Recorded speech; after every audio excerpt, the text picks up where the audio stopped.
As Gaza welcomes 2025 under relentless bombings and a brutal winter, several children have perished from freezing, while floods have engulfed and devastated tents sheltering displaced families. Amid devastation and complete silence from the international community, Gaza's cries for aid remain unanswered. Welcome to Think Tank.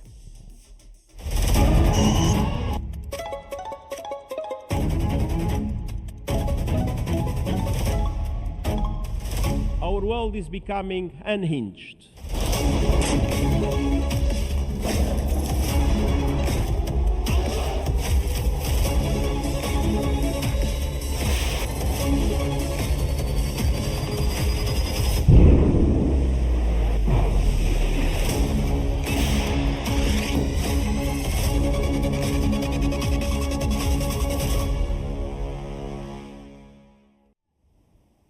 The New York Times has reported that Israel's legislative measures to ban UNRWA activities signal a critical turning point for Gaza and the West Bank, potentially ending vital humanitarian services. UNRWA, established in 1949, has been indispensable in delivering education, healthcare, and aid to millions of Palestinians, particularly amid the ongoing conflict.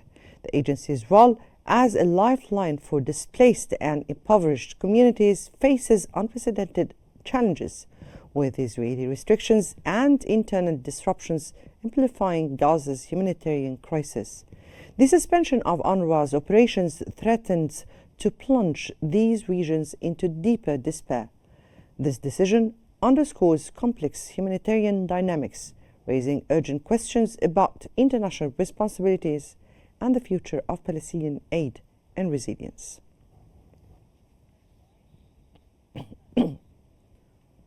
Providing more analysis about the severe situation in Gaza and its deepened humanitarian crisis, we're joined from the occupied Jerusalem by Dr. Munir Nsiba, an international law professor and the director of Al-Quds Human Rights Community Action Center, and Dr. Abdel Nasser Makki, a political science professor. Good evening, gentlemen, and welcome to you both on Qnews. Welcome. Now, Dr. Nsiba, how does international law view the systematic targeting of hospitals in Gaza as highlighted in recent UN reports? Thank you for having me. Hospitals are protected by international humanitarian law, and obviously all civilian objects and civilian persons are protected by international humanitarian law, but especially hospitals that provide medical attention to both the persons with diseases, but also those who have been injured by the ongoing genocide are protected. However, Israel does not respect international humanitarian law. It has announced since the beginning of this genocide that it intends to target the Palestinian civilian population through a number of means, including starvation, prevention of water, prevention of electricity, and other basic necessities. Israel has continued to demolish every type of facility in the Gaza Strip. But when we look at the way it is targeting not only the hospitals, but also the medical personnel, Israel has been targeting medics, whether they are in the hospitals or in their homes. They have tortured and imprisoned ambulance workers and doctors, some of whom have been murdered through torture. Obviously, this is not only criminal because it is clearly prohibited by international criminal law, whether the Fourth Geneva Convention or the Rome Statute of the International Criminal Court, but it is an important part when we look at it in a contextualized manner, when we look at it within the wider perspective. We will see that Israel is doing this as part of its genocidal campaign. They are making sure that there is no medical facility that is able to work, especially in the North Strip, so that Palestinians, Israel has been ordering them to leave their homes and to go south, that they will not find any way to continue to survive in the north of the Gaza Strip. So it is certainly part of its genocidal campaign, and believe that accountable for this. Now, Dr. Maki, from your point of view, what are the humanitarian implications from the Israeli threat to expel UN aid agencies from Gaza? I think the Israeli want to, as practice the genocide in Gaza. The Israeli they want to to remove all the people from the north of Gaza, that area in this part. Also, they want to settle there. So all these things that had been done by the Israeli, which is like be as a criminal, as a genocide, killing the people, and the starvation, and the lack of water, the food, and also that for the destroying and demolishing all the hospitals and killing the doctors, and even arrested the doctors like Dr. Hussam from the Kamal Adwan. And now they want nobody want to stay, and they want to destroy Kamal Adwan because they don't want anybody to go there. So this is in their the Israeli perspective, is that they want to clean all these area, and the implication will be that the people will go from the north to the middle and also to the south. That means the Israeli want this area to be that's out of all the people there. This is as a criminal, as Dr. Nusebi said, this is against the Geneva Convention. This is genocide. All the words which will not describe what the Israelis doing in Gaza.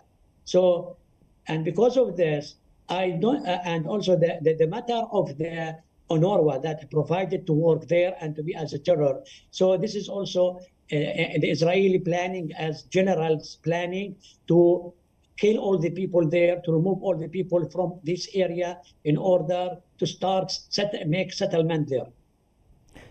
Dr. Nasiba, the blockade on Gaza, to which extent it violates the international conventions on the protection of civilians, particularly in conflict zones from one side and under occupation on the other hand?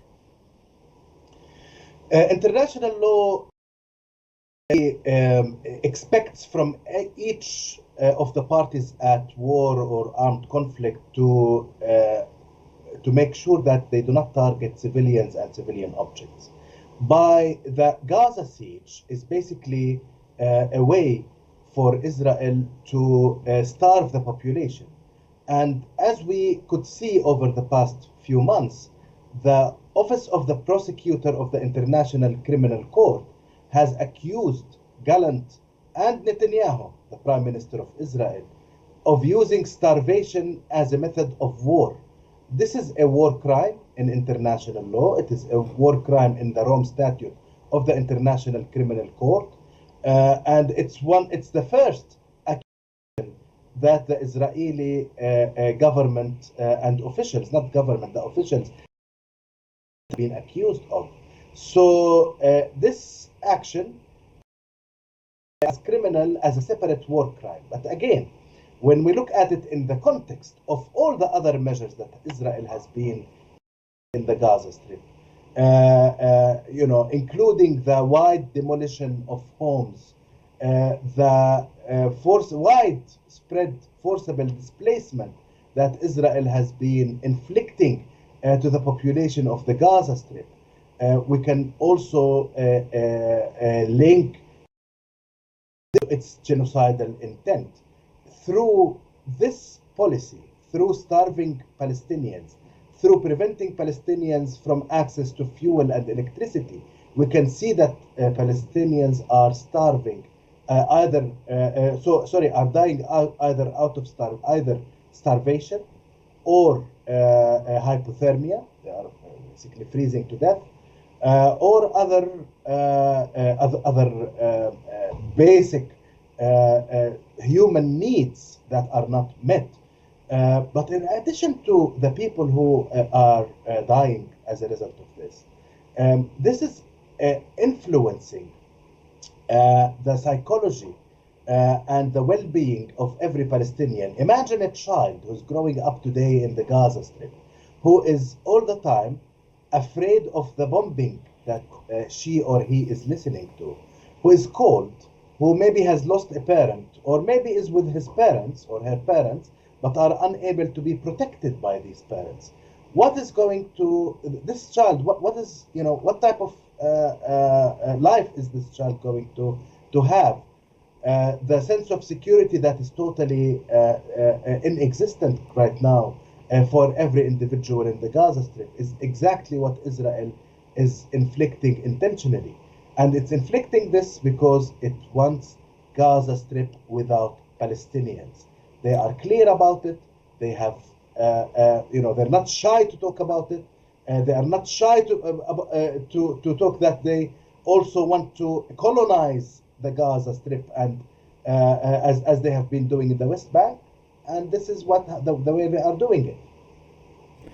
Indeed, the humanitarian aspect plus the psychological trauma they are facing there. And Dr. Makki, what's your take on the international community's complete failure to address the humanitarian aspect, ensure access to humanitarian aid in Gaza? This is the least, definitely amidst all this crisis. You mean what is there in the community to what happening in Gaza? Yes. I think the international community until now, they didn't do much. And I think when the government of Israel provided UNRWA to practice their work in Gaza, I think it's like it's criminal, and it's like to reach to a crime against the Gaza people, because they are depending on the UNRWA for all the assistance. But for the international community, what they are doing, I don't see that they are doing much for Gaza, and there are shortage, and also there are many needed in Gaza. The Gaza people need now much. They have been destroyed by their home, also the hospitals, the schools, all things. And even that, that they are provided to even to reach or to access to the food, to the fuel, to the water. You are talking about criminals, war criminals, the Israeli is practicing there. They didn't allow the people to reach to the source of the light, like the food, like the water and the electricity. And as you know, before 2-3 days, and today even, many of the children have been died by the frozen and by the cold and the weather, the bad weather in Gaza. So the international community until now is not responsive enough to help and support the people in Gaza. Even there is UNRWA is provided to work in Gaza, but I think there are many of the international community should be interfere. The European Union should be interfere in Gaza. I don't believe that the people who are talking about the human rights and the international humanitarian law, they are just watching what's happening in Gaza. We are watching every minute they have the Israelis killing the people there every day. They reached to about 45,500 have been killed, and 100,000, 10,000 people have been injured. Beside also that losing people there. So the international community is just watching what's happening in Gaza without doing anything there.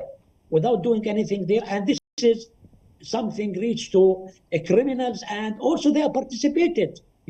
We couldn't say that the Israeli just by themselves or alone they are killing the people in Gaza. Also, the people or the countries, the states who believe with the democracy, they are participating and sharing in killing the people by watching what's happening without doing anything. Dr. Nusseibeh, what legal precedents do exist for addressing the collective punishment of Gaza's population under the international law? Look, in the recent history, there hasn't been an incident in the intensity of what's happening today in Gaza Strip.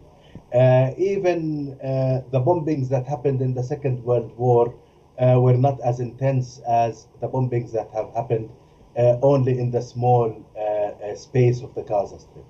But it's maybe important also to mention that despite the fact that that we haven't had enough attention from the international community, but it's important to also say that there have been a number of initiatives that the international community, some of the members of the international community have taken. There are countries that do not trade weapons with Israel anymore. There are countries that have changed their diplomatic relationships with Israel.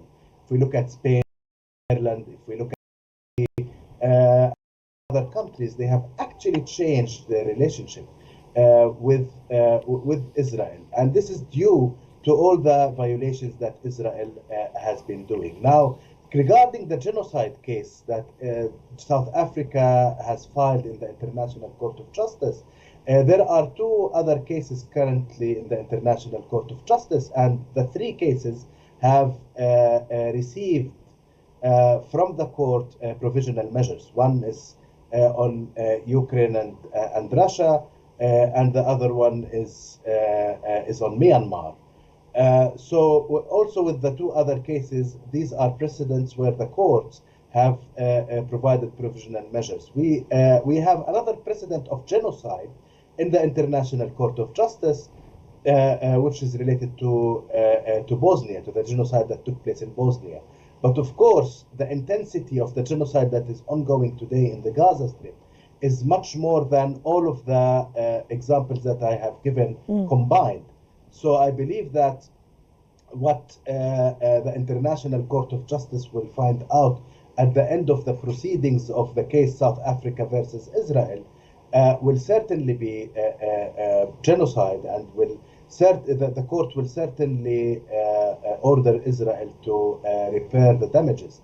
But our problem now is, how can we stop the ongoing genocide today? And the answer to this is we need a critical mass, a number of states, a sufficient number of states that will decide to stop sending arms to Israel, to stop importing arms from Israel, and to start to change their relationship. As long as many countries are conducting business as usual with Israel, nothing will change. If Israel is able to conduct the genocide without consequences, nothing will change. Yes, we're awaiting. Right, before we continue our discussion shortly here, we'll first watch a report on the unabated suffering of Gaza as it enters the new year. Stay tuned.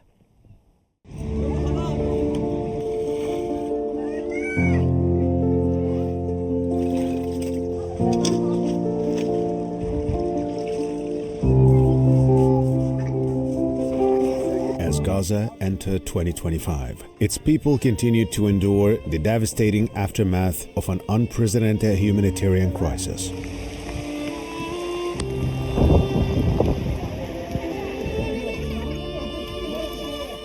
The year 2024 ended under the crushing weight of Israeli constant bombardments, widespread displacement, and an unbearable winter.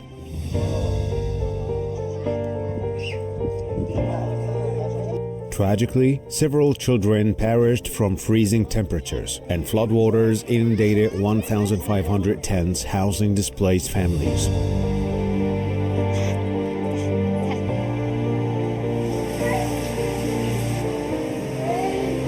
Despite these hardships, the international response has been slow and inadequate, leaving Gaza's population to suffer in silence.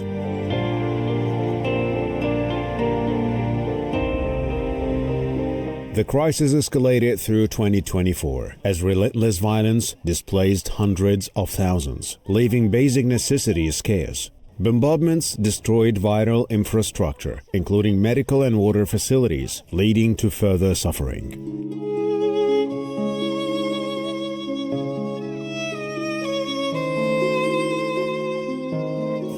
with hospitals overwhelmed and running out of supplies. Gaza's healthcare system was all but incapacitated. The compounded effect of man-made disasters and harsh weather created a dire humanitarian situation for civilians.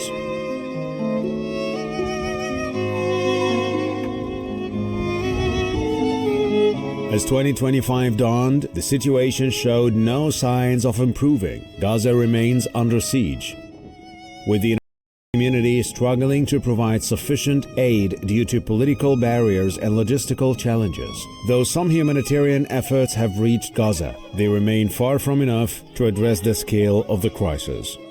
The question persists: can the world come together to alleviate Gaza's suffering, or will it continue to be abandoned? The urgency for a unified global response has never been clearer. Gaza's people face a prolonged battle for survival, and only concerted international efforts can help to stem the tide of disaster.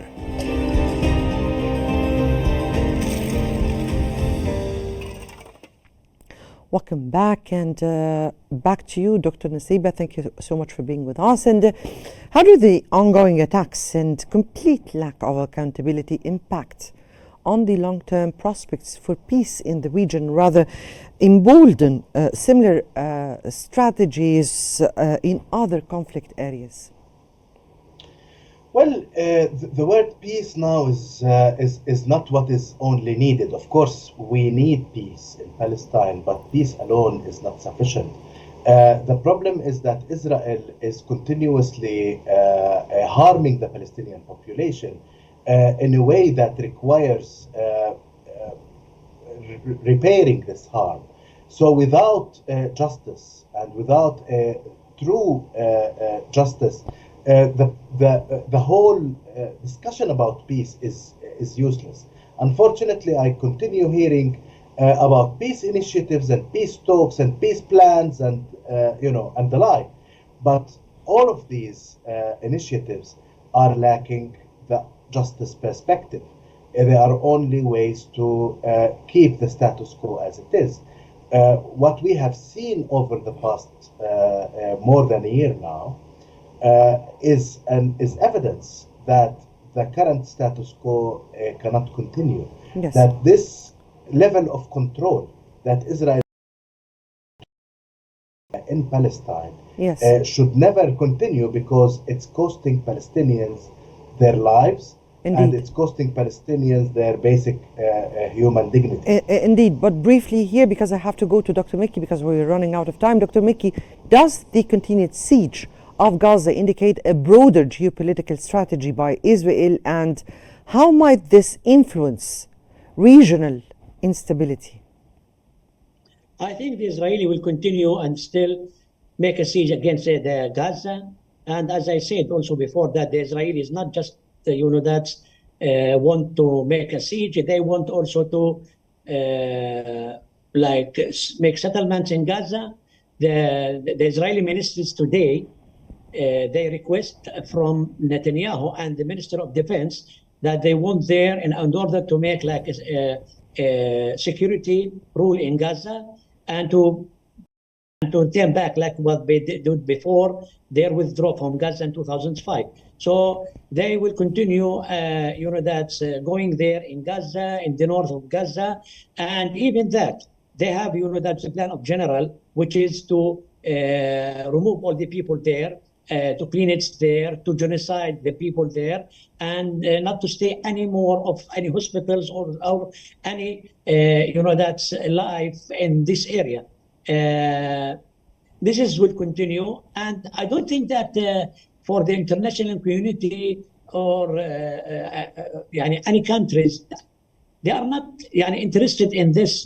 What is there is that the United States of America should interfere, and the people is just waiting for Trump to come to in the 20th of this month, what he will do in order to stop the Israeli, Yes. and also to persuade. Yes, Netanyahu. indeed. Dr. Mickey remains to be seen. That was Dr. Munir Nasiba, an international law professor, and Dr. Abdel Nasser Makki, a political science professor from the occupied Jerusalem. We thank you both, gentlemen, for such special insights. that brings us to the end of today's Think Tank episode. Many thanks for watching and stay tuned for more updates on Qnews.